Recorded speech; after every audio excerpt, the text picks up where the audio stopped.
Kalau sudah siap langsung dipresentasikan ya. Nah, saya presentasikan.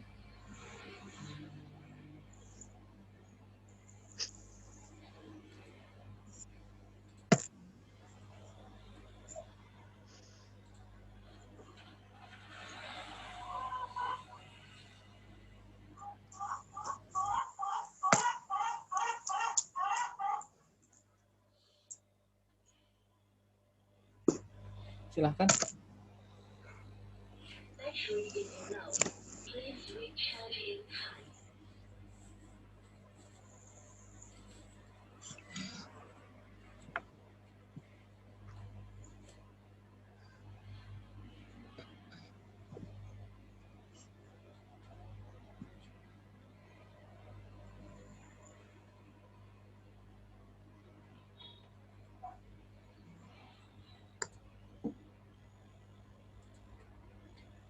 Silahkan, mana orangnya? Kadada.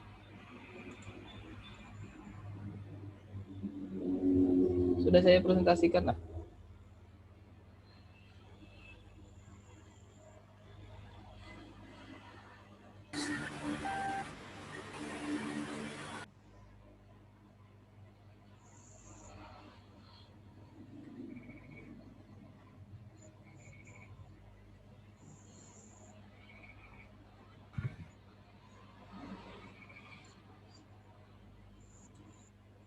silahkan, mana orangnya? Mawadah.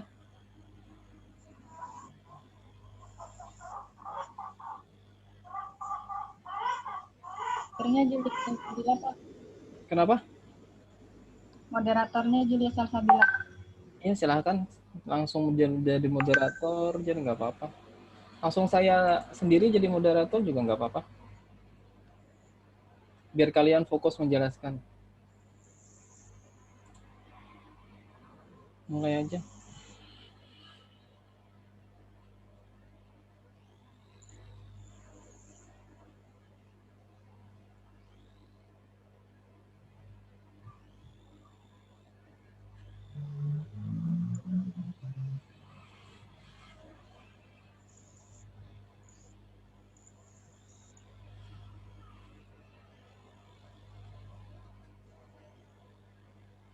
Bismillahirrahmanirrahim. Assalamualaikum warahmatullahi wabarakatuh.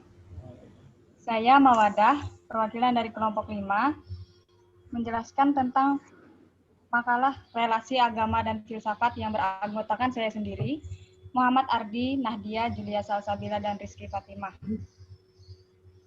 Penjelasan pertama akan disampaikan oleh Muhammad Ardi. Dipersilahkan.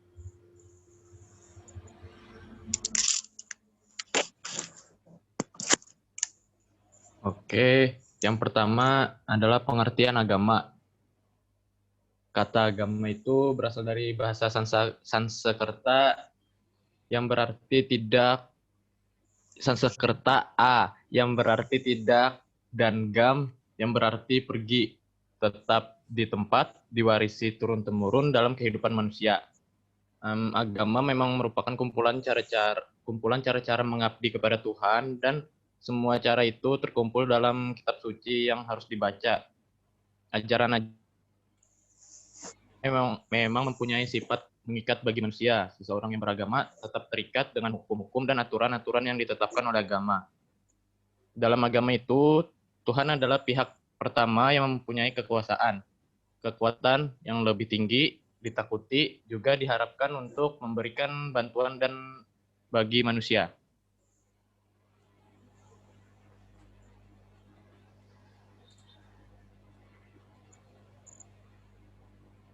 Oke Pak, next Pak. Nah, Harun Nasution mengemukakan 8 definisi untuk agama, yaitu yang pertama, pengakuan terhadap adanya hubungan manusia dengan kekuatan gaib yang harus dipatuhi. Yang kedua, pengakuan terhadap adanya kekuatan gaib yang menguasai manusia. Yang ketiga, mengikatkan diri kepada suatu bentuk hidup yang mengandung pengakuan pada suatu sumber yang berada di luar diri manusia dan yang mempengaruhi perbuatan-perbuatan manusia. Yang keempat, kepercayaan kepada sesuatu ikatan gaib yang menimbulkan cara hidup tertentu. Yang kelima, suatu sistem tingkah laku yang berasal dari kekuatan gaib. Yang keenam, pengakuan terhadap adanya kewajiban-kewajiban yang diyakini berasal dari suatu kekuatan gaib. Yang ketujuh, pemujaan terhadap kekuatan gaib yang timbul dari perasaan lemah dan perasaan takut terhadap kekuatan misterius yang terdapat dalam alam sekitar manusia. Dan yang kedelapan, ajaran-ajaran yang diwahyukan Tuhan kepada manusia melalui seorang rasul.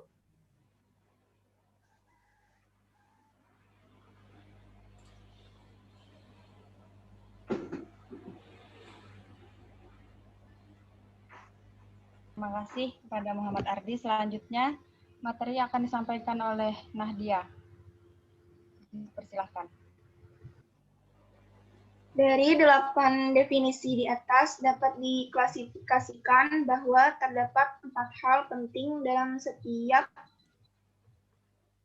agama, yaitu 1. Kekuatan gaib. Manusia merasa dirinya lemah dan berhajat pada kekuatan gaib itu sebagai tempat minta tolong.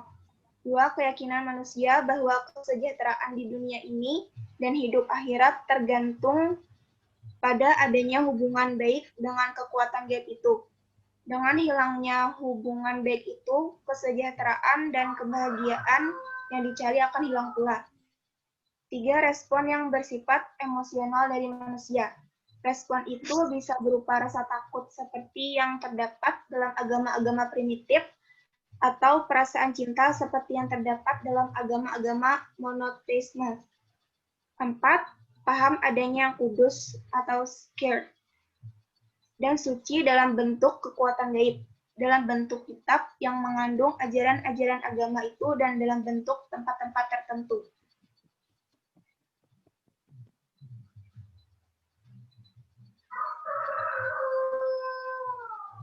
B. Pengertian filsafat. Kata filsafat berasal dari bahasa Yunani, philosophia, philen artinya cinta, mencintai. Philos pecinta, sophia kebijaksanaan atau hikmat. Jadi filsafat artinya cinta akan kebijaksanaan. Filsafat adalah satu ilmu yang berusaha menyelidiki hakikat segala sesuatu untuk memperoleh kebenaran. Hal yang membawa usahanya itu kepada satu kesimpulan universal dari kenyataan partikular atau khusus. Dari hal yang tersederhana sampai yang terkompleks. Filsafat mencakup pertanyaan tentang makna, kebenaran, dan hubungan logis di antara ide-ide dasar atau keyakinan, asumsi, dan konsep yang tidak dapat dipecahkan dengan ilmu empiris. Pemahaman yang mendasar tentang filsafat diperoleh melalui pengertian karena berbagai pandangan dalam melihat sesuatu menyebabkan pandangan pemikir tentang filsafat juga berbeda. Oleh sebab itu, banyak orang memberikan pengertian yang berbeda pula tentang filsafat.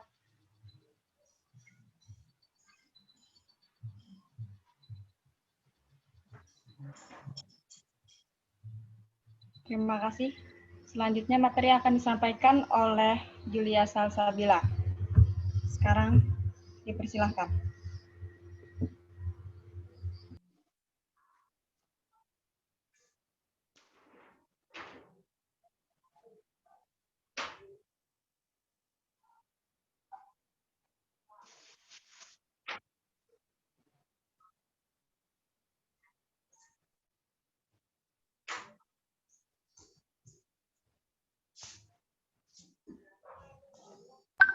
Mohon maaf, saudari Julia Salsabila tidak ada di room ini. Selanjutnya materi akan disampaikan oleh Rizky Fatimah.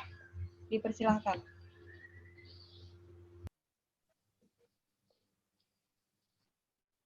Dari sekian banyaknya yang mendefinisikan filsafat, ada beberapa poin-poin yang penting. 4 sudut pandang yang saling melengkapi, yaitu 1. Filsafat adalah suatu sikap terhadap hidup dan alam semesta. 2.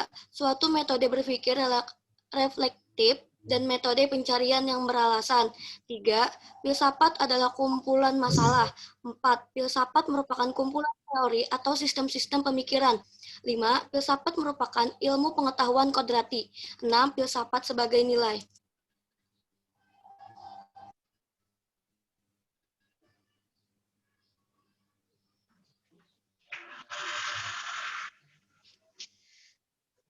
Hubungan antara agama dan filsafat.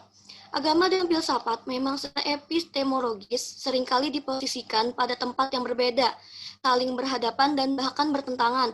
Hal ini biasanya didasarkan atas pandangan bahwa landasan epistemologis keduanya memang berbeda, karena agama bersumber dari keimanan kepada wahyu Tuhan, sementara filsafat berpijak pada rasionalitas manusia. Terdapat beberapa asumsi berkaitan dengan hubungan filsafat dengan agama. Asumsi tersebut didasarkan pada anggapan manusia sebagai makhluk budaya. Asumsi pertama, manusia sebagai makhluk budaya mampu berspekulasi dan berteori filsafat yang menentukan kebudayaannya, bahkan sampai sadar dan jujur mengakui kenyataan Tuhan dan ajaran agama.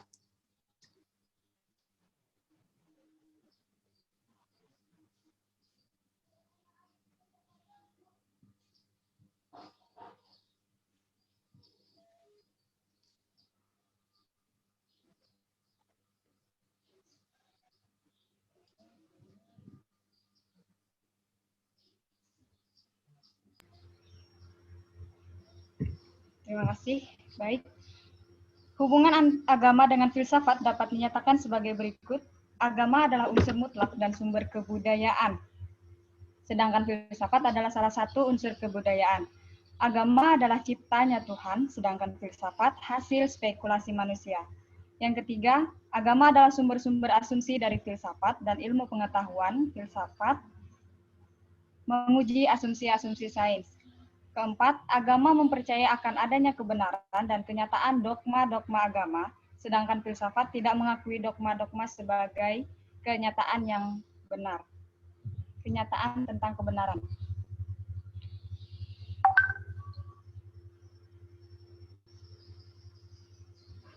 Yang terakhir, perbandingan agama dan filsafat. Perbedaan antara filsafat dan agama bukan terletak pada bidangnya, tetapi terletak pada cara menyelidiki bidang itu sendiri. Filsafat adalah berpikir, sedangkan agama adalah mengabdikan diri. Agama banyak hubungannya dengan hati, sedangkan filsafat hanya banyak hubungannya dengan pemikiran. Agama dan filsafat memainkan peran yang mendasar dan fundamental dalam sejarah dan kehidupan manusia. Sebenarnya, yang menjadi tema dan inti perbedaan pandangan dan terus menyibukkan para pemikir tentangnya sepanjang abad adalah bentuk hubungan keharmonisan dan kesesuaian dua mainstream disiplin ini. Filsafat adalah sistem kebenaran tentang agama sebagai hasil dari berpikir secara radikal, sistematis, dan universal. Terima kasih. Demikian materi yang dapat kami sampaikan. Jika masih kurang, bisa ditanyakan. Nah, saya sedikit dulu masuk di sini. Tadi sudah dijelaskan oleh para pemateri tentang bagaimana hubungan filsafat dengan agama. Ada dua pandangan, ada yang menolak dan ada juga yang menyetujui. Yang menjadi perbedaan mendasar itu terkait dengan epistemologi. Tahu kan epistemologi kemarin apa? Cara proses dalam memuai atau proses dalam menemukan suatu ilmu pengetahuan. Nah, itu yang membedakan. Namun, keduanya itu sama-sama ingin mencari kebenaran. Titik temunya ingin mencari kebenaran. Nah, di situ. Tapi yang membedakan itu hanya prosesnya atau cara dalam mengerjakannya saja. Kalau kita sekilas dulu ya. Kalau agama itu dengan hati, dengan keyakinan, ya kan? Nah, sedangkan filsafat itu dengan akal, itu sudah sesuatu yang berbeda. Kalau agama itu sifatnya mutlak, sedangkan filsafat atau hasil pikiran manusia itu sifatnya spekulatif atau relatif. Nah, itu sudah menjadi sesuatu yang perbedaan mendasar antara agama dan filsafat. Nah, dan pada dasarnya dua-duanya ini mempunyai ruang tertentu, ya. Dua ruang, agama mempunyai ruang dimensi tersendiri, dan akal atau filsafat pun juga mempunyai dimensi tersendiri dalam ranah kehidupan manusia. Dan dua-duanya itu kalau kita saling pertentangkan, ya semuanya pasti bertentangan. Kenapa? Karena dunia ini diciptakan sudah berbeda-beda gitu loh. Kalau perbedaan itu dipadukan, dipertentangkan, otomatis kita tidak akan menemukan jalan titik temunya. Nah, disinilah tugas manusia yaitu apa? Untuk mencari di mana sih sebenarnya titik temu antara filsafat dengan agama. Itu. Di mana sih perbedaannya antara filsafat dengan agama? Ruang apa sih sebenarnya yang membedakan antara filsafat dengan agama? Itu. Caranya seperti apa? Kalau filsafat itu seperti apa dan agama itu seperti apa dalam kehidupan, itu yang membedakan. Dan bagaimana sebenarnya sifat dari agama dan filsafat ini? Dan saya minta kalian untuk bertanya ya, bertanya sekitar berapa pertanyaan? 2 saja ya. Saya minta 2 pertanyaan saja. Habis 2 pertanyaan nanti dilanjutkan dengan presentasi yang kedua ya, seperti itu. Silahkan siapa yang ingin bertanya. Saya serahkan ke moderator untuk memberikan uh, apa hak kepada yang ingin bertanya. Silahkan. Terima kasih atas tambahannya Bapak. Disilahkan kepada teman-teman sekalian untuk mempertanyakan hal yang mungkin masih kurang dalam presentasi kami. 2 pertanyaan saja, jangan banyak-banyak. Kita waktunya sedikit. Belum lah habis ini lagi nanti akan saya jelaskan langsung 3 hubungan antara filsafat, agama, dan ilmu pengetahuan itu sendiri. Oke, silakan. Ya, apa ada yang ingin bertanya? Atau nanti dulu pertanyaannya lewat chat aja. Nanti ditujukan kepada siapa, kelompok siapa, dan saya harapkan presentasi yang selanjutnya ini disiapkan dulu. Teman-temannya ada siapa, saya lihatkan dulu. Di sini ada Ayu Rizky Tamimi, Elvina Nur Faradila, Najmi Anissa, Nur Aziza, sama Rahmatun Nisa. Ya, itu. Bentar. Saya berikan ke host kepada ini ya, Elvina Nur Faradila ya. Jadikan host. Ya, biar Ini Pak. biar ini bisa menjalankan slide-nya. Saya ada sibuk sebentar.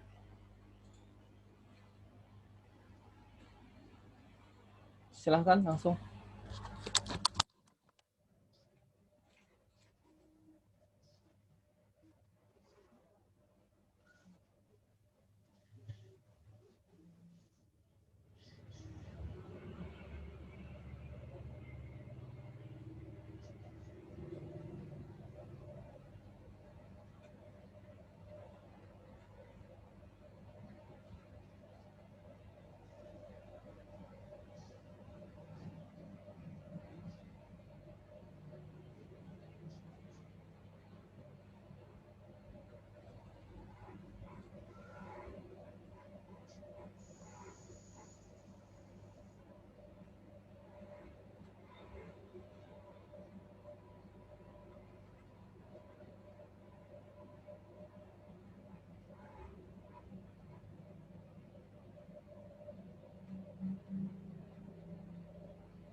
Assalamualaikum warahmatullahi wabarakatuh.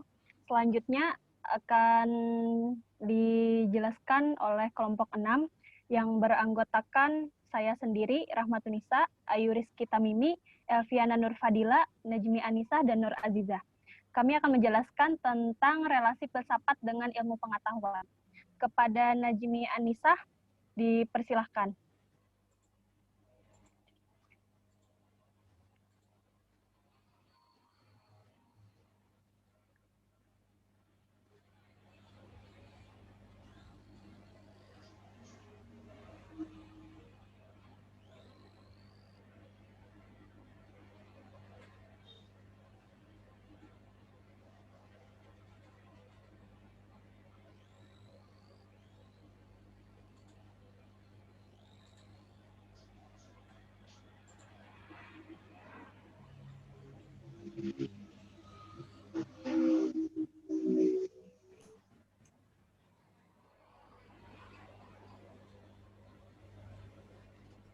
Suaranya jelas lah. Jelas lagi.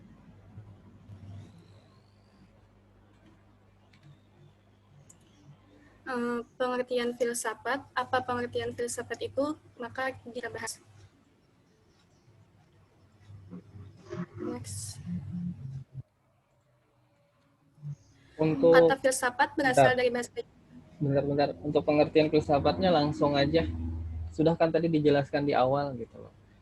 Next aja langsung ke pengertian yang kedua.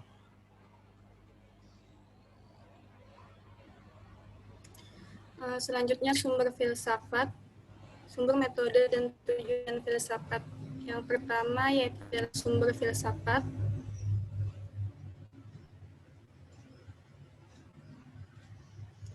Pada dasarnya, filsafat merupakan kajian filosofis terhadap hal-hal yang berkaitan dengan ilmu.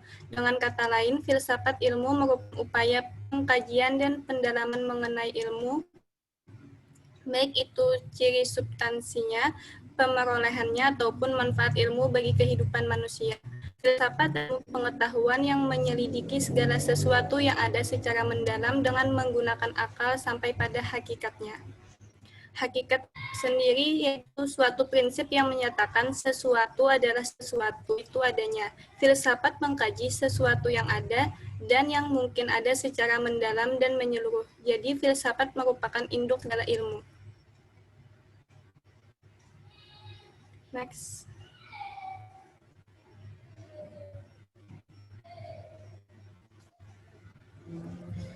Metode filsafat. Metode filsafat itu adalah cara bertindak menurut sistem aturan tertentu berdasarkan objek formal yang ditentukan menurut suatu pendapat dan pemikiran khas untuk berfilsafat. Berikut adalah metode filsafat yang dapat digunakan sebagai tipan dalam filsafat.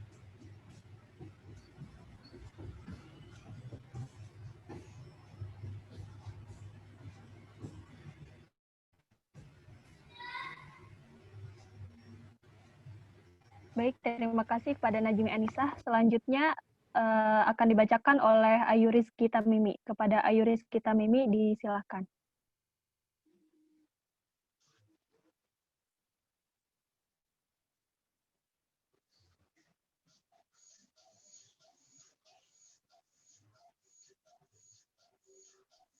Baik, karena Ayu Rizky Tamimi ada kendala di jaringan, karena di tempatnya ada mati lampu, saya akan bacakan. Selanjutnya yaitu metode kritis yang menjelaskan keyakinan dan berbagai pertentangannya. Caranya adalah dengan bertanya, membedakan, membersihkan, menyisihkan, dan menolak suatu keyakinan. Selanjutnya yaitu metode filsafat intuitif. Metode ini mengajak kita berpikir dalam semangat untuk bisa menganalisis suatu keyakinan tanpa terjerat oleh rasio dan logika. Selanjutnya yaitu metode skolastik. Metode skolastik menunjukkan kaitan yang erat dengan metode mengajar. Selanjutnya yaitu metode filsafat matematis. Metode ini mengintegrasikan segala kelebihan logika, analisa geometris, dan aljabar dan menghindari kelemahannya. Selanjutnya yaitu metode empiris eksperimental. Pengalaman empiria adalah sumber pengetahuan yang lebih dipercaya ketimbang rasio. Selanjutnya yaitu metode transendental. Metode ini juga sering disebut dengan metode neoskolastik. Lanjut.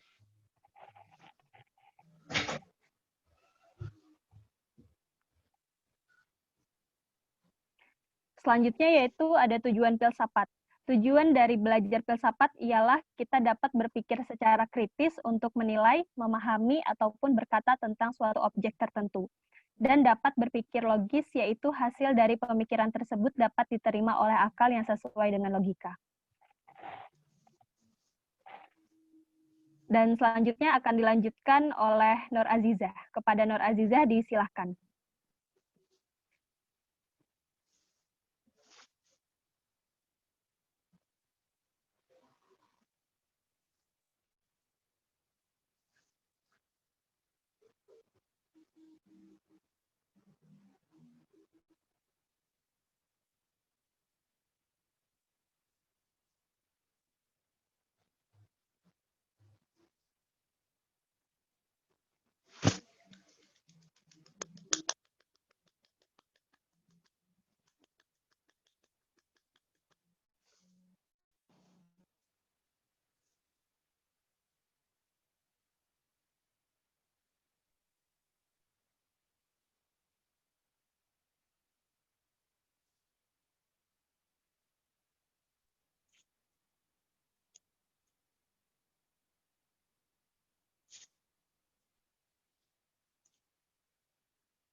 Baik, selanjutnya akan dijelaskan oleh Najmi Anissa karena Nur Azizah sedang terkendala di jaringan.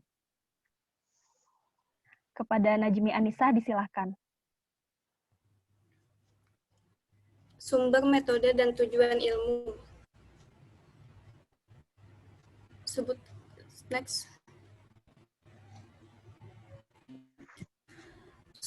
Ilmu, sumber pengetahuan adalah tanda-tanda yang ada di dalam semesta yang ada dalam diri manusia sendiri, dalam sejarah atau dalam berbagai peristiwa sosial dan berbagai aspek bangsa dan masyarakat, dalam akal atau prinsip-prinsip yang sudah jelas dan di dalam hati. Yang pertama yaitu alam semesta atau alam fisik. Indra-indra lahiriah manusia merupakan alat dan sumber pengetahuan dan manusia mengubah objek fisik dengan kata. Yang kedua, alam akal, kaum rasionalis selain alam atau alam. Yang ketiga, hati, intuisi, dan ilham. Kaum empiris memandang bahwa sesuatu yang materi atau mungkin ada.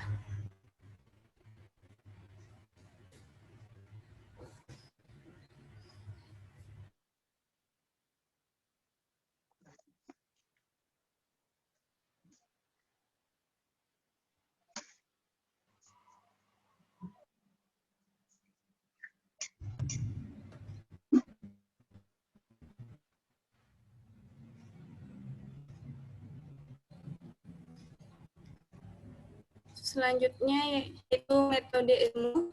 Metode ilmu atau metode keilmuan adalah suara peroleh ilmu atau pengetahuan baru.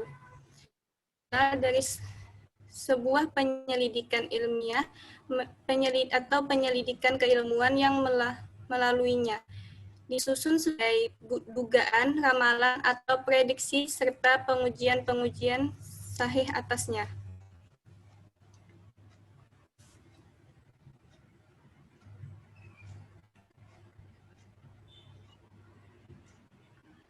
Langkah-langkah baku yang biasanya ditempuh dalam sebuah metode keilmuan ada 6, yaitu sadar akan adanya masalah, sadar akan adanya masalah,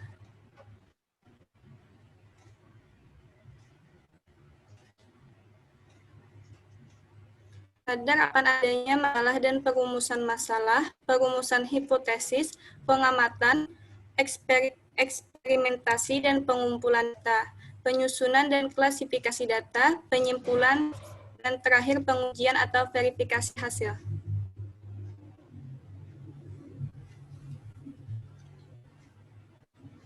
Baik, terima kasih kepada Najim Anissa. Selanjutnya akan dibacakan oleh Elviana Nurfadila. Kepada Elviana, disilakan. Oke, tes kedengaran? Kedengaran. Selanjutnya, tujuan ilmu. Tujuan ilmu adalah sasaran yang ingin dicapai dalam kegiatan keilmuan. Tujuan yang hendak dicapai oleh ilmu pengetahuan adalah meliputi pencaharian dan menemukan suatu pengetahuan atau knowledge, kebenaran, truth, pemahaman, understanding, comprehension, insight, penjelasan, explanation, pengendalian, control, penerapan, application, invention, dan production. Next.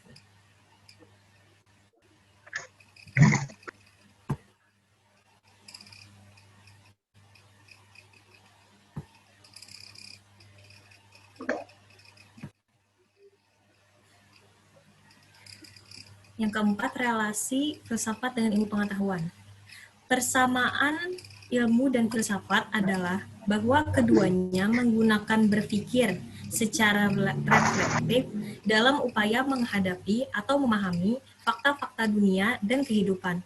Terhadap hal-hal tersebut, filsafat dan ilmu sama-sama bersikap kritis, berpikiran terbuka, dan sangat konsen terhadap kebenaran. Terima kasih, dikembalikan kepada Rahmatulisa.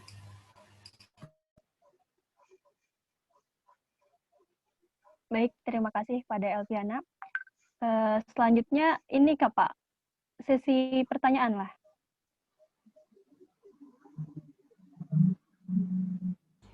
Pertanyaan aja. Pertanyaan dulu. Atau saya tambahkan dulu dikit? Bapak aja Kak Pak, langsung tambahkan. Ya, jadikan saya host dulu.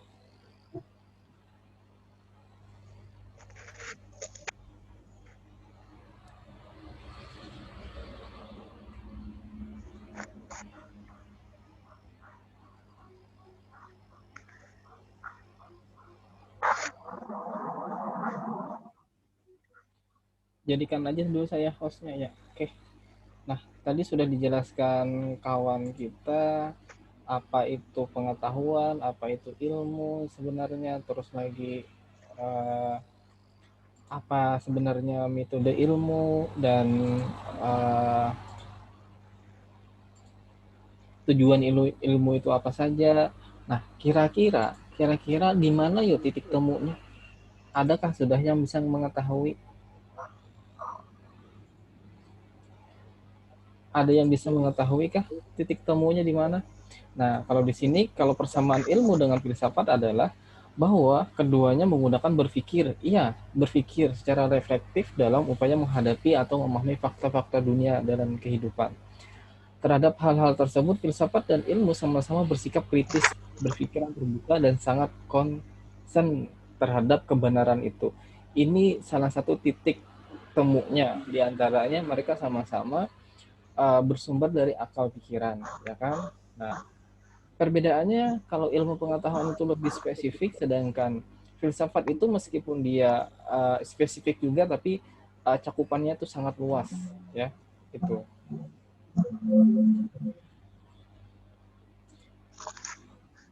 Dan ilmu pengetahuan juga sedangkan filsafat itu sifatnya universal dan ilmu pengetahuan itu sifatnya juga ya khusus gitu. Lebih fokus pada satu bidang.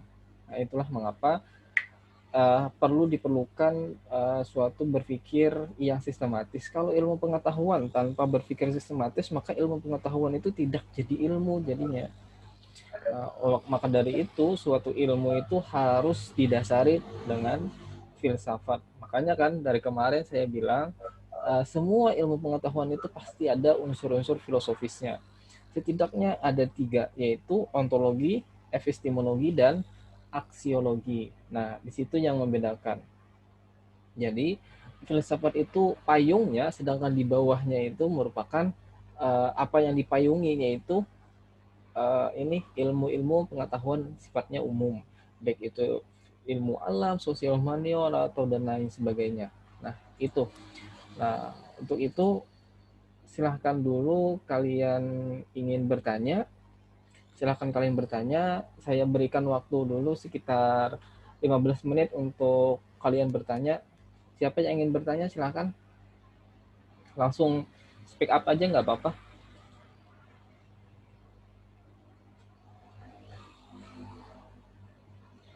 Ada yang ingin ditanyakan? Sini ada beberapa sudah pertanyaan ya. Bertanya, apa maksud? Oh, saya ingin bertanya apa yang dimaksud dengan agama primitif itu. Kemudian assalamualaikum, Pak, saya ingin mematikan. Oh ya, bukan. Kemudian sini ada Diza Alivia. Assalamualaikum. Sini namanya Diza Alivia ingin bertanya, jelaskan bahwa filsafat mencakup pertanyaan tentang makna, kebenaran, dan hubungan logis di antara ide-ide dasar yang tidak dapat dipecahkan dengan ilmu empiris. Nah, sedangkan ada salah satu aliran filsafat yaitu empirisme. Mohon dijelaskan, terima kasih. Ayo, ini pertanyaannya ditujukan kepada siapa ya? Hubungan ini bisa hubungan apa? Hubungan filsafat dengan agama hubungan Ya, hubungan filsafat dengan agama, Pak. Hubungan filsafat dengan agama, oke lah itu. Pada kawan yang ingin bertanya lagi pada kelompok yang satunya tadi antara filsafat dengan ilmu pengetahuan, silahkan dipersilahkan. Habis itu habis kalian bertanya langsung saya ngisi materinya. Yang lainnya silahkan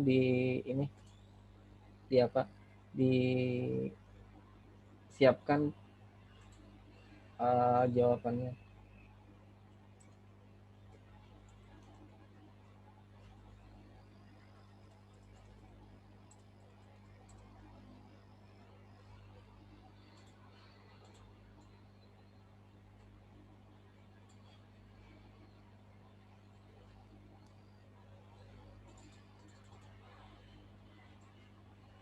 Ada yang ingin bertanya silahkan.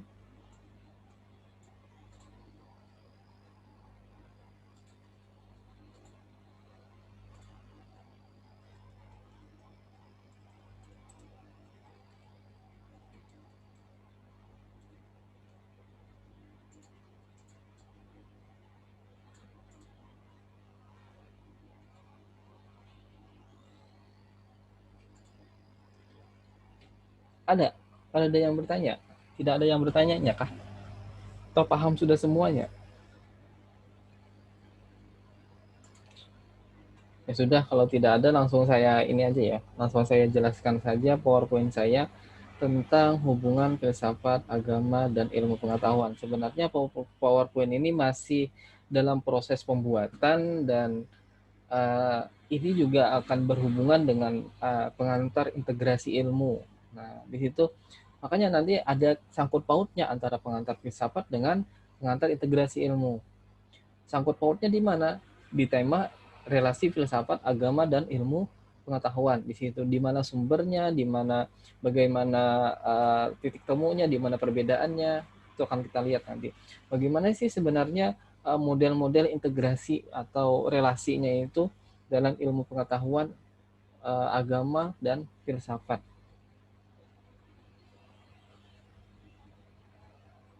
Nanti kalau ada yang ingin bertanya, silahkan langsung. Ini pertanyaannya, so tolong yang bertanggung jawab dicarikan dulu jawabannya lah.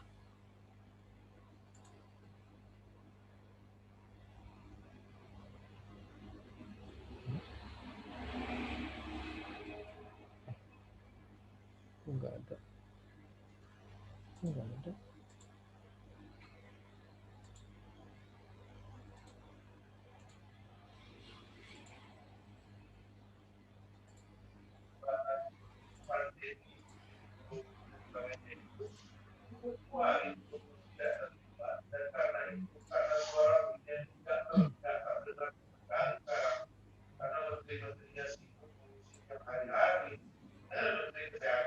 Itu siapa tuh?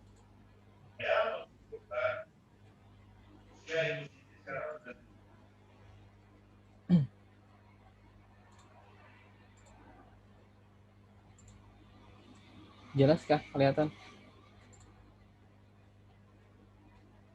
Jelas kelihatannya? Jelas, Pak. Jelas ya, Pak. Jelas ya. Kelihatan. Allahu Rabbi. Nah, relasi filsafat, ilmu, dan agama. Tadi sudah dijelaskan filsafat itu seperti apa, ilmu pengetahuan itu seperti apa, dan agama itu seperti apa. Dan bagaimana hubungan filsafat dengan agama, antara filsafat dengan agama, dan filsafat dengan ilmu pengetahuan juga. Tadi sudah dijelaskan secara terperinci oleh para kawan-kawan kita yang bertugas hari ini. Dan hari ini saya akan mencoba membuat suatu ilustrasi supaya kalian tidak merasa bingung di mana titik temunya, di mana asal usulnya, dan bagaimana cara kerjanya, apa fungsinya, bagaimana sifatnya, dan dari mana kita memulai itu sendiri. Ini seperti ini. Nah, jelas kan? Nah, kita tidak bisa tidak bisa menafikan bahwasanya sebagai orang Islam, ya, sebagai orang yang beragama, semua yang ada di dunia ini itu bersumber dari Allah atau Tuhan, ya, Tuhan kita sebagai orang Islam itu Allah Subhanahu wa Ta'ala, ya kan? Nah, disinilah nanti titik temu tauhid itu sebagai sumber integrasi. Di sini tauhid disebut sebagai sumber integrasi. Mengapa demikian? Karena apa? Karena semua alam semesta ini, semua apa yang ada di alam semesta ini itu bersumber dari Allah Subhanahu wa Ta'ala.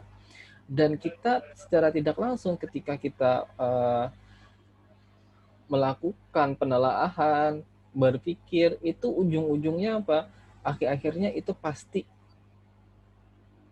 kalau dalam agama Islam, supaya kita lebih mendekatkan diri kepada Allah, supaya kita mampu mengesahkan Allah dengan berbagai macam temuan-temuan secara ilmiah. Tuh. Nah, sini yang pertama dulu, segala bersumber dari Allah, ya. Nah, Allah menganugerahkan itu akal, ya kan?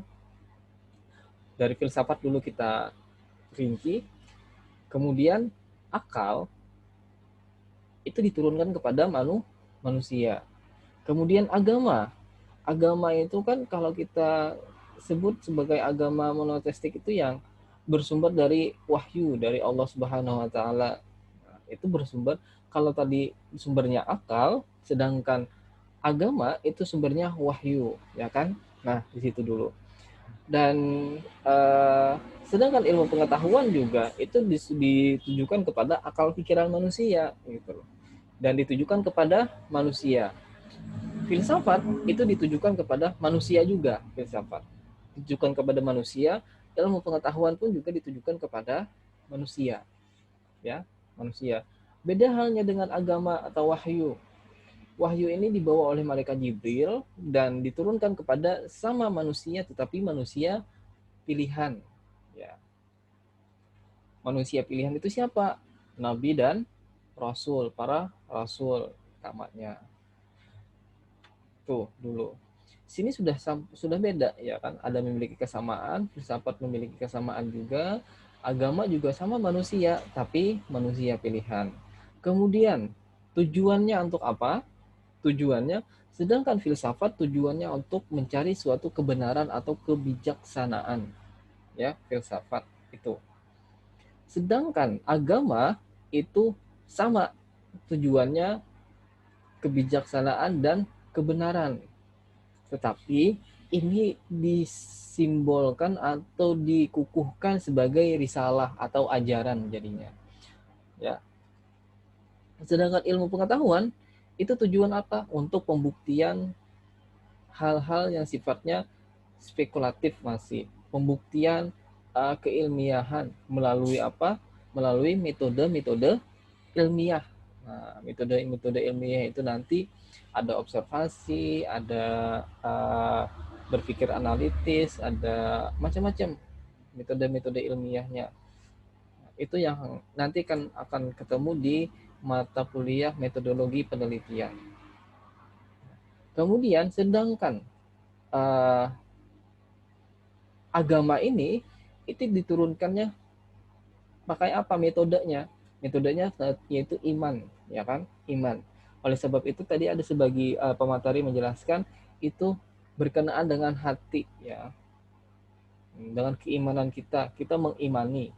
Nah, beda halnya dengan filsafat.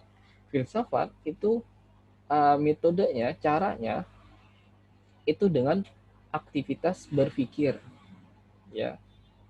Ya kan, filsafat itu cenderung dia ke arah yang sifatnya beraktivitas berpikir.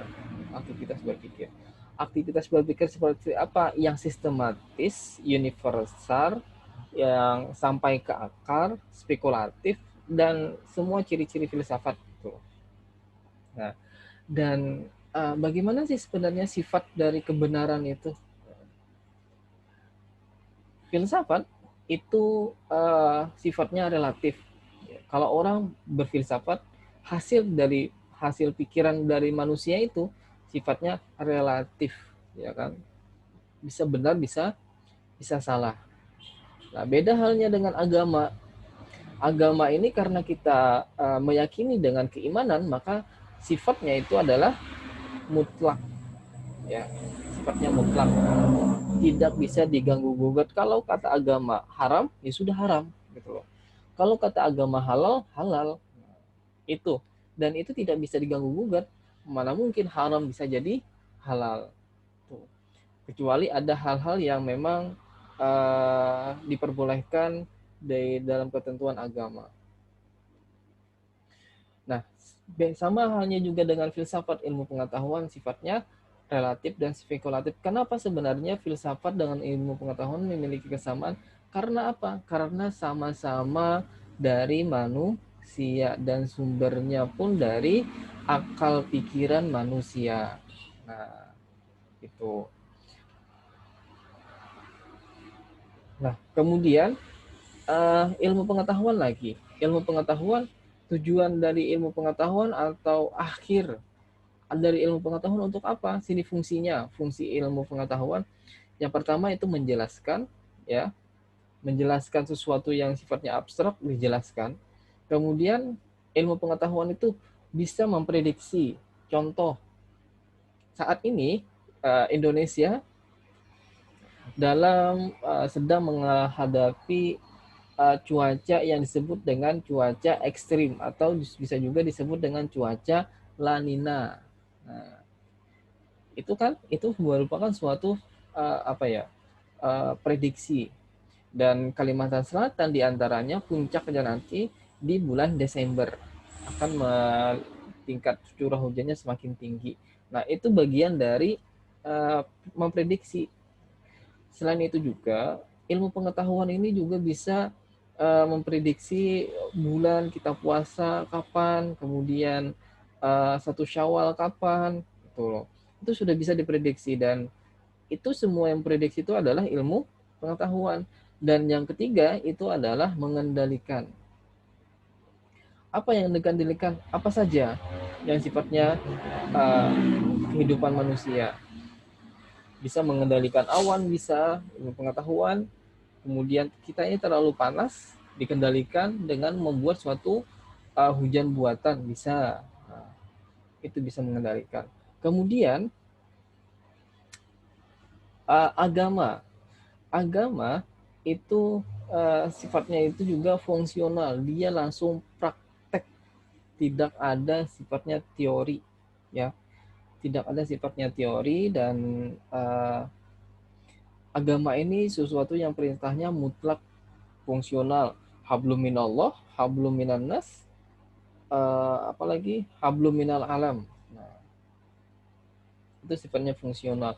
Hablum minallah seperti apa? Ya sudah, kita beribadah, sholat. Hablum minannas gimana? Kita bersilaturahmi, berbuat baik, tolong menolong. Hablum minal alam, menjaga alam seperti apa? Menjaga kelestarian lingkungan. Nah, dan filsafat itu sifatnya teoritis, ya. Kenapa jadi teoritis? Karena dia bersumber dari akal pikiran manusia. Akal pikiran manusia ini bisa benar, bisa salah, bisa sesuai realitas, bisa juga tidak sesuai realitas, gitu loh. Makanya sifatnya teori. Dan filsafat ini mampu membuat sesuatu itu bersifat kontekstual, ya. Agama yang harus relevan dengan keadaan zaman sekarang itu harus dibantu dengan akal pikiran manusia. Untuk apa? Untuk mengkontekstualisasikan tekstual yang sifatnya tekstual. Karena agama sifatnya tekstual, tekstual ini adalah Al-Quran dan hadis. Nah, pemahaman Al-Quran dan hadis itu tidak semata-mata hanya seperti itu saja. Dan sifatnya pun juga sangat universal, kitab suci Al-Quran dan hadis itu. Oleh sebab itu, untuk menjawab segala persoalan masalah kemanusiaan, masalah sosial, kehidupan, itu perlu mengandalkan dengan filsafat. Itulah mengapa di dalam agama Islam ada ijtihad namanya. Dalam berijtihad pun juga kita tidak sembarangan, ada spesifikasinya atau ketentuan-ketentuan yang harus dipenuhi dulu sebelum melakukan ijtihad.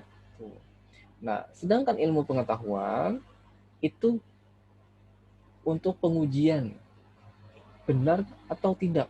Apa yang diuji?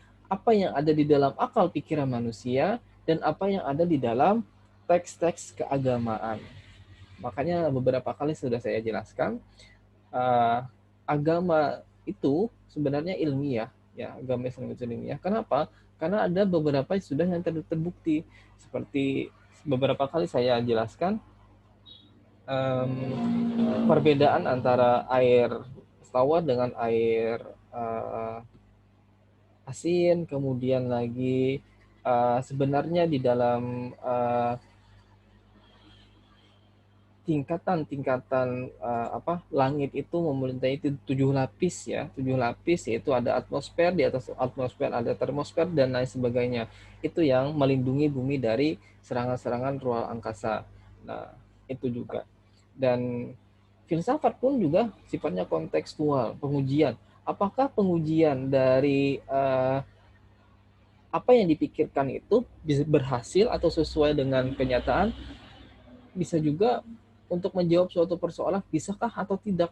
Nah, itu tugasnya ilmu pengetahuan. Oleh sebab itu, tiga ranah ini, mereka memiliki ruang-ruang tersendiri. Namun, di antara ruang-ruang ini memiliki suatu titik temu. Di antaranya sama-sama mencari kebijaksanaan. Ilmu pengetahuan kebijaksanaan dengan cara apa? Menemukan suatu pembuktian. Caranya seperti apa? Nah, caranya kalau filsafat itu dengan cara berpikir, sedangkan agama itu menerima dengan hati, dan ilmu pengetahuan itu ada metode-metode tertentu dalam menemukan ilmu pengetahuan itu sendiri. Kita ini udah jam berapa? Masih lawas. Nah, sifatnya pun seperti apa? Relatif spekulatif, mutlak, dan juga relatif. Di sini sudah kalian bisa kalian bisa lihat bagaimana sisi perbedaan dan persamaannya dan gimana relasinya. Tuh.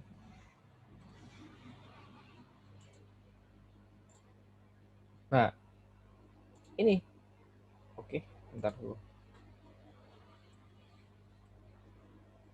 Nah, Global Islamic University, ya, harusnya apa? UIN Universitas Islam Negeri itu harus mampu memadukan 3 elemen ini. Agama mengisi dimensi kebatinan. Kebatinan manusia dalam kehidupan sehari-hari menjalin hubungan dengan Tuhan melalui ibadah, sedangkan filsafat mengarahkan seseorang untuk berpikir secara sistematis dan berperilaku secara bijaksana dalam kehidupan manusia. Sedangkan ilmu pengetahuan itu merupakan dimensi intelektual manusia untuk mengembangkan ilmu pengetahuan dan memecahkan berbagai problem kehidupan manusia. Nah, ini diantara tujuan mengapa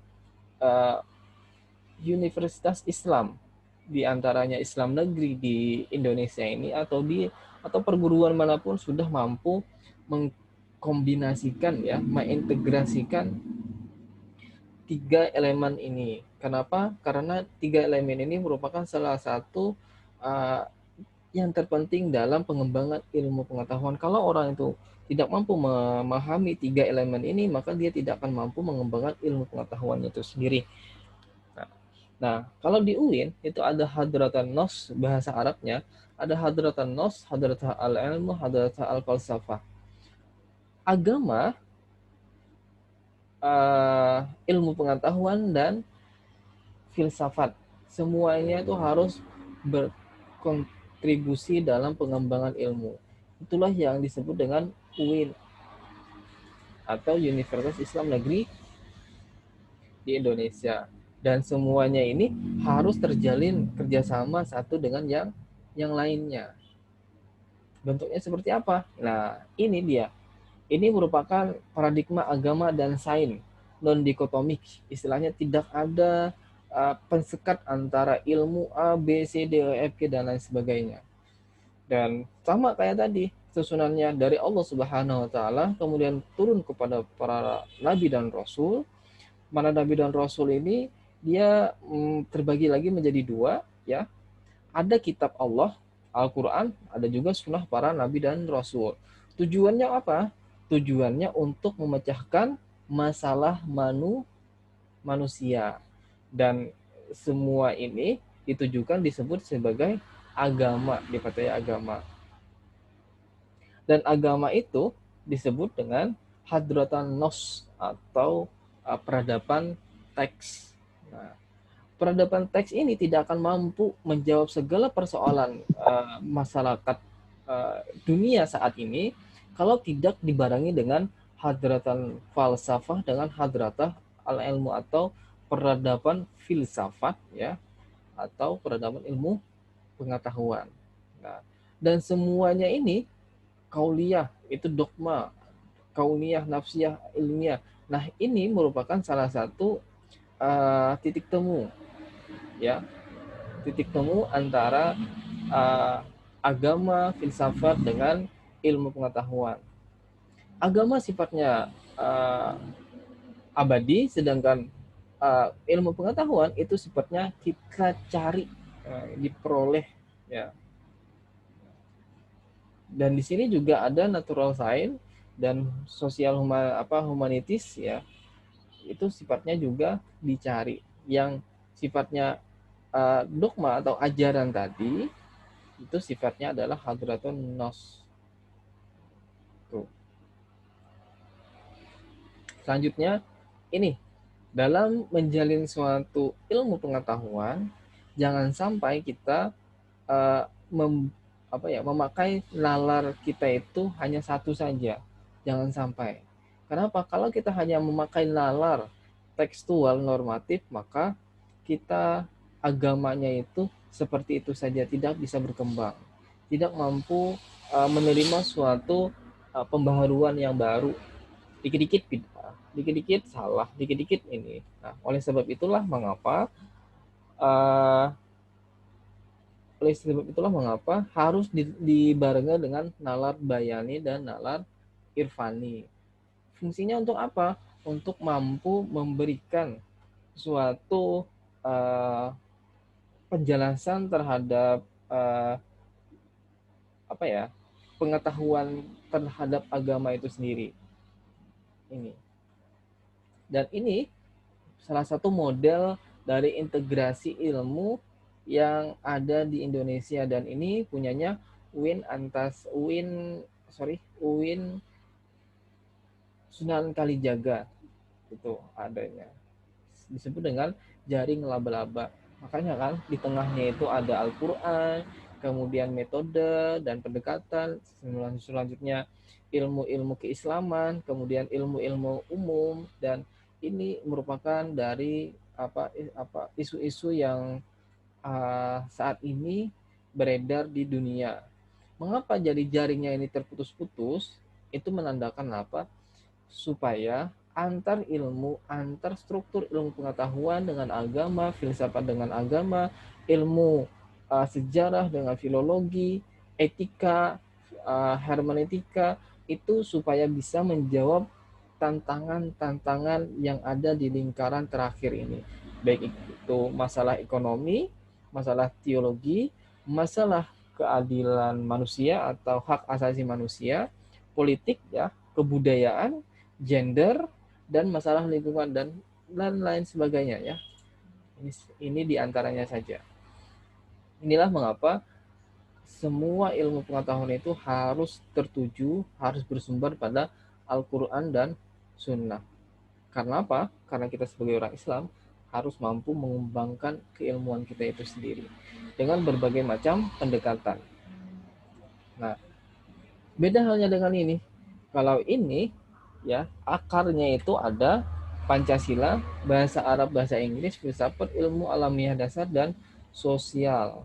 Sedangkan batangnya itu Al-Quran, Sunnah, Sirah Nabawiyah, pemikiran Islam, dan tamadun Islam.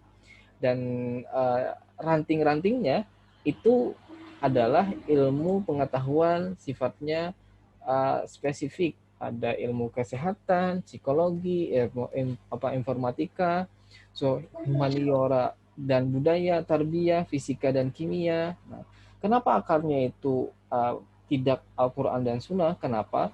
Karena kita harus mampu dulu memahami budaya kita di Indonesia dalam memahami Al-Quran itu sendiri. Jangan sampai kita memahami Al-Quran tapi tidak sesuai dengan konteks yang sedang kita hadapi.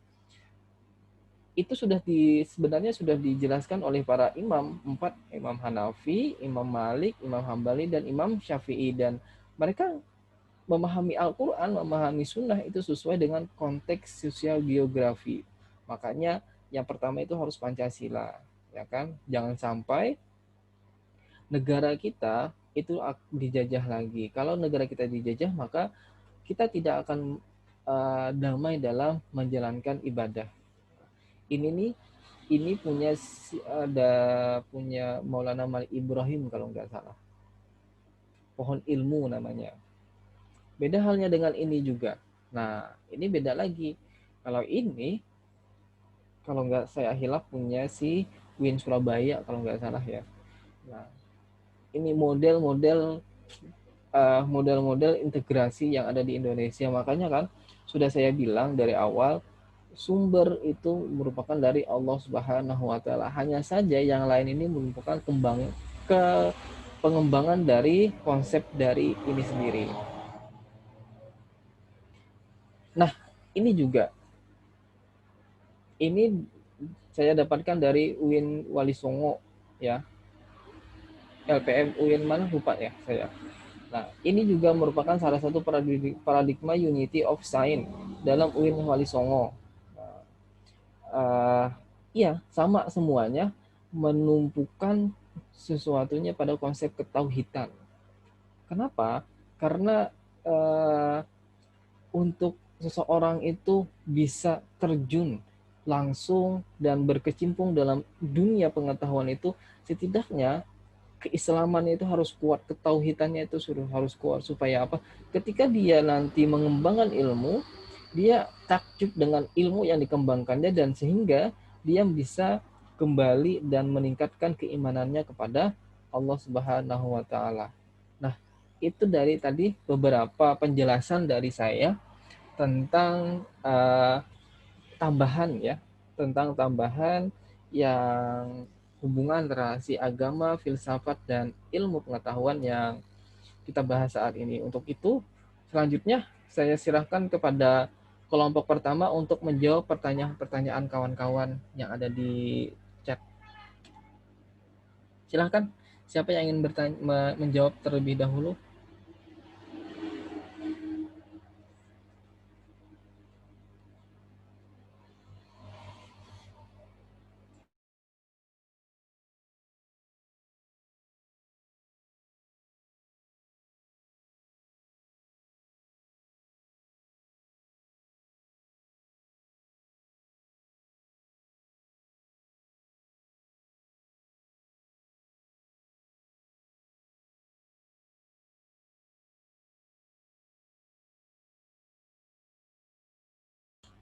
Siapa yang ingin menjawab? Silakan.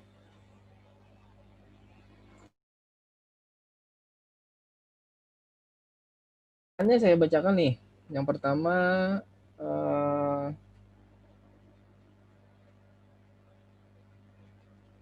apa itu yang dimaksud dengan agama-agama primitif?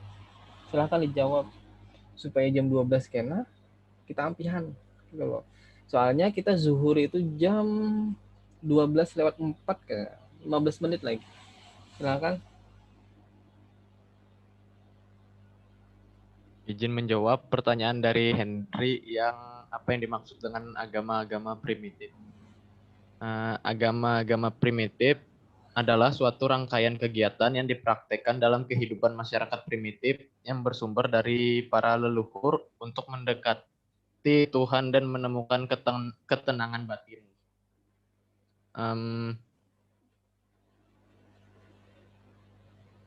Agama-agama yang terdapat dalam masyarakat primitif ialah dinamisme, animisme, monoteisme,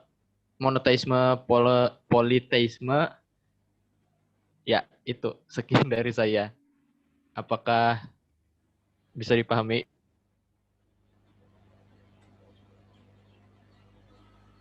Ya, terima kasih. Ya, Henry, sama-sama. Silakan dijawab lagi yang lain.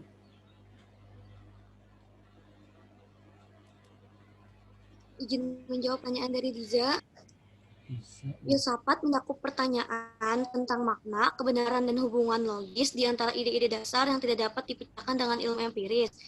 Sedangkan ada salah satu aliran filsafat, yaitu empiris. Kalau menurut kami, kan artikan jadinya di sini kayak kawa dipecahkan dengan ilmu empiris. Empiris itu kan artinya dengan pengalaman atau kayak bukti nyata. Jadi kan datangnya dari pikiran, dari pengalaman kita. Sedangkan itu kan aliran empiris. Dari aliran itunya berpendapat bahwa filsafat itu harus ada buktinya, itu dari empiris. Itu kan alirannya. Sedangkan kalau yang filsafat bujurnya kan berasal dari pikiran.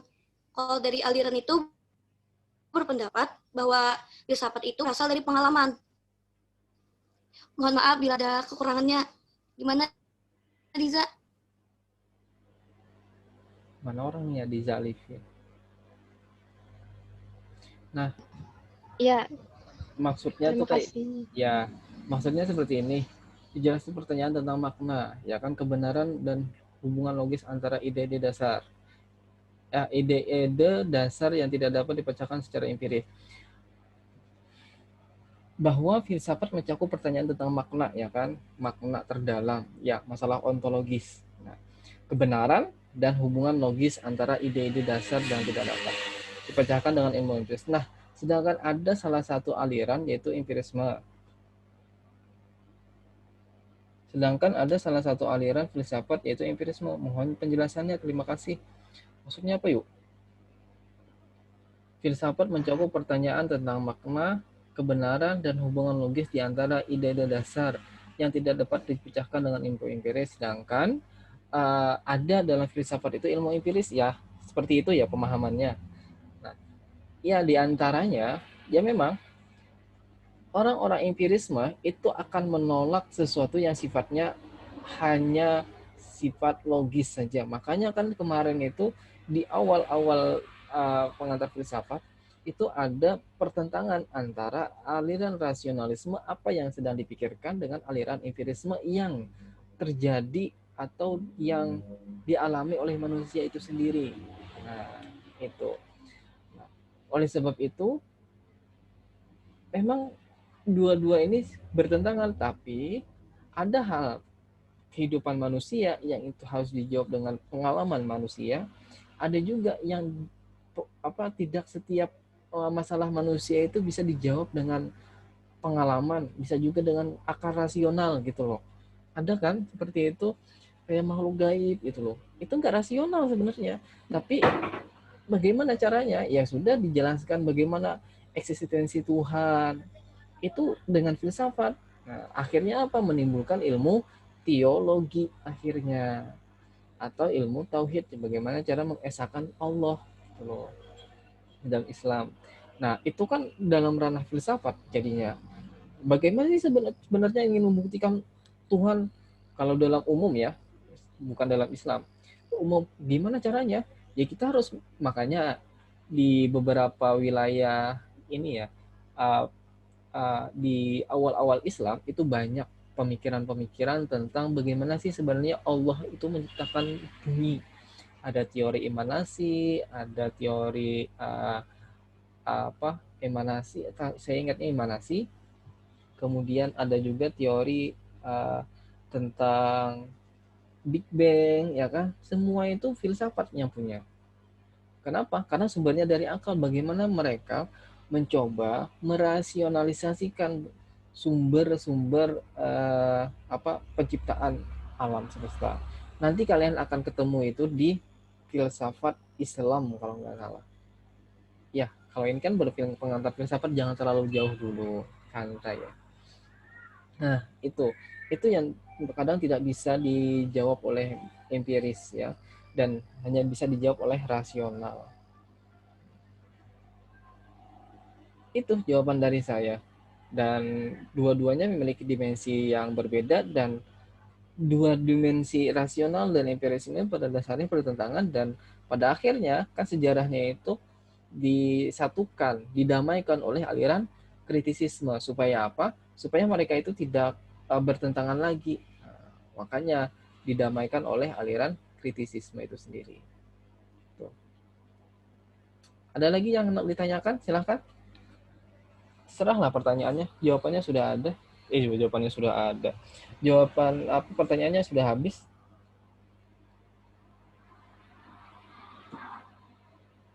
Ada lagi yang hendak ditanyakan?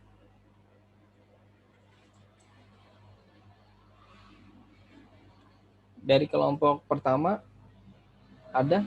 Atau kelompok kedua ada? Tidak ada lagi.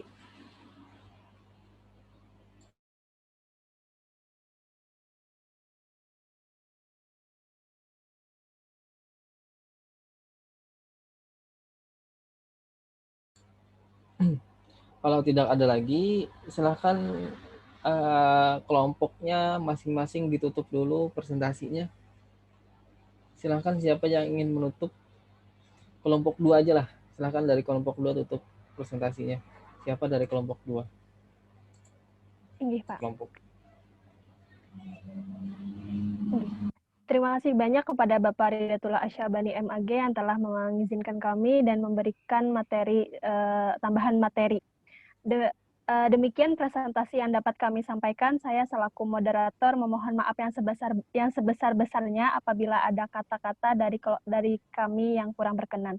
Terima kasih. Wassalamualaikum warahmatullahi wabarakatuh. Waalaikumsalam warahmatullahi wabarakatuh.